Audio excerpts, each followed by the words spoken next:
I'm almost 50 years old, and when I grew up, I didn't see a lot of black people where I live. I I was lucky enough.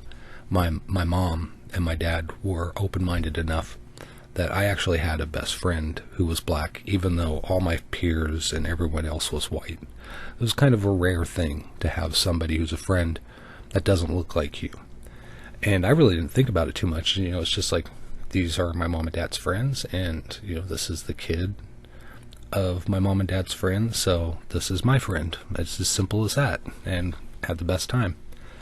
But the outcomes for both of us, we were the same age, we liked the same things, we had the same interests, the same intelligence level, pretty much the same. That's why we were friends and got along so well. The only difference was he was black and I was white.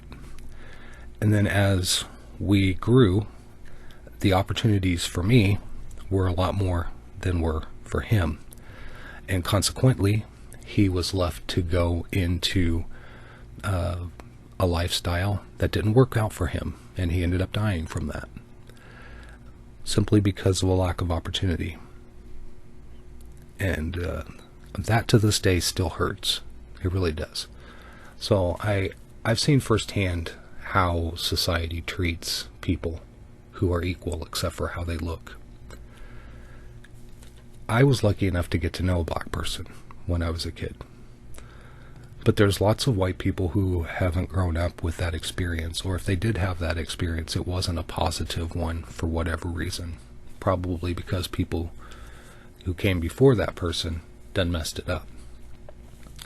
So if you're white and you live in a rural neighborhood in the Midwest, chances are when you look down the street, you're not going to see black people.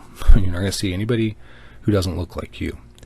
And if you have a job, you're going to be working with people who all look like you. When you watch TV, all those people look like you. When you watch movies, they all look like you. And if you do take an occasion to step out of that box and learn about people who don't look like you, it's not in the best light. It's not a fair view. It's more of a victim blaming kind of thing, like the exploitation movies, the hood movies from the 80s, made by white people, about, it just taints the well. Cops, the TV show Cops and Live PD, it just taints the well. You have white people who have no experience with a genuine, sincere relationship with people who don't look like them, whether you're black or Hispanic or, whatever you are.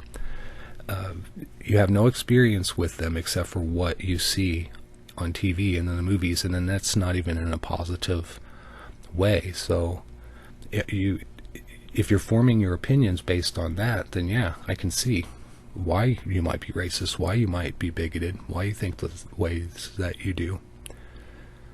But that's not fair, and that's not a way to get to know a black person or to get to know somebody who doesn't look like you. So when I grew up, there was this problem where it was hard to get to meet people who weren't like you, or see a view other than what was portrayed on TV or in the movies, which often wasn't fair. But today, that's different. We're interconnected. You can watch interviews with people who don't look like you.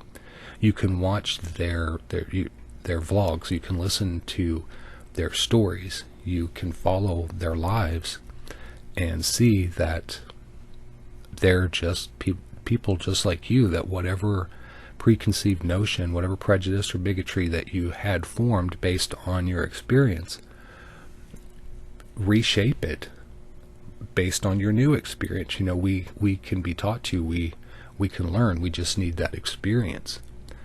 And I think that a lot of white people have just written off, if you're not like me, I believe everything I've heard about you, I don't even have time for you, because you're not going to change my mind.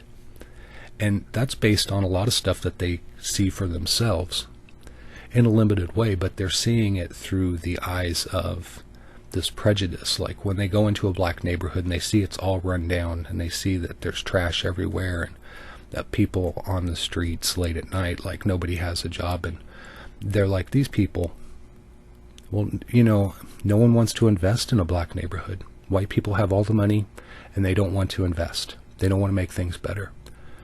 And they don't want to give jobs to people.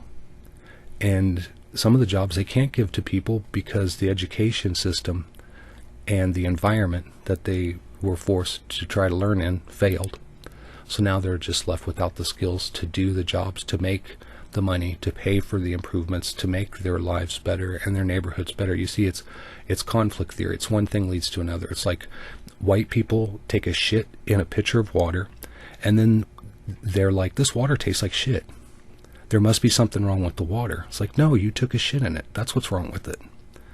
It's really as simple as that. So I invite white people who don't know about black people to just seek something out. If you're on YouTube, the algorithms are racist. They're programmed by racist people. It's feedback from racist people. So if you want suggestions that are from people who don't look like you, you have to seek those out yourself. They're not going to be given to you. You have to really look for those. So I would suggest starting with the NAACP, start with the civil rights, the civil activists organizations. Start with those, and then you can start to reach out and learn a little bit more about the struggles that people who don't look like you face. And then maybe you might have a neighbor who's black. Maybe you might have a coworker who's black. So how to get to know a black person, check it out. Try to figure that one out, and maybe we'll be better off.